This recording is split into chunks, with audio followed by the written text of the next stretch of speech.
I'm Alexandra Papanicolaou. Hi, my name is Benjamin Mack. I was diagnosed, and I know we're talking about invisible disability today. I was diagnosed with bipolar disorder. And Tell us your definition. What do you think to you? What is invisible disability? I think many people talk about impairments when we talk about disability, but in terms of me, I always see it as sort of challenges that I have to experience, but new challenges, not necessarily a negative. When I was in Georgetown, for example, I had to make decisions of what classes to take, the amount of classes I needed to take. So it allowed me to sort of view my world in a different way. It definitely kept me humble. I was a very type A personality, and I was a control freak. And after I was diagnosed with bipolar disorder, things sort of changed. I had to learn how to relax. And now I would consider myself more of a type B personality.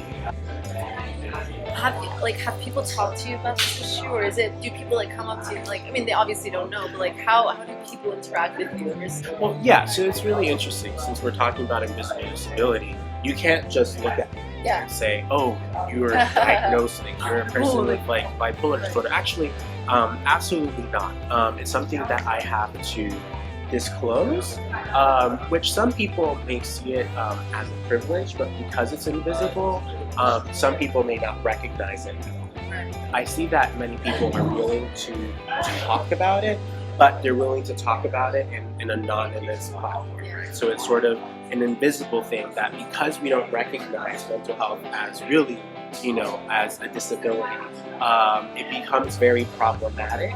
Society also blames us for having an invisible disability. It's our fault that we're depressed. It's our fault that we have or we suffer or face challenges with certain invisible disabilities. So now, where do you stand? How do you feel about your disability pride? How do you feel about that? How do you feel about who you are? Where are you now? Well, it first took a long time. When I was diagnosed in freshman year, the summer after my freshman year, it was very difficult because and it took a while for me, once I was diagnosed, to recognize that some of it was a chemical imbalance. It wasn't until I would say my senior year where I took a class on global mental health, and they were discussing medication. They were discussing Seroquel, Lamictal, Lexapro, and it was a very academic discussion, basically talking about what the medication is. And that was the first time that I came out with, bipolar disorder. Oh, that's really and after I did that, it was very scary. After I did that, I sort of learned how to become more comfortable with my disability.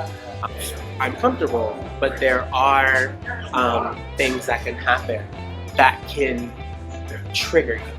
So I'm very comfortable with my disability, but I think I realize that sometimes there are things that go beyond my control, and when I realize that, once again, it humbles me. I think once again, another annoying thing is people saying that, "Oh, you'll get over it fast. You're totally fine.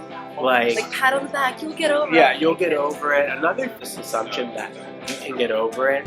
It's not a chemical imbalance. I think that's also extremely annoying. So I think those are the things that bother me the most.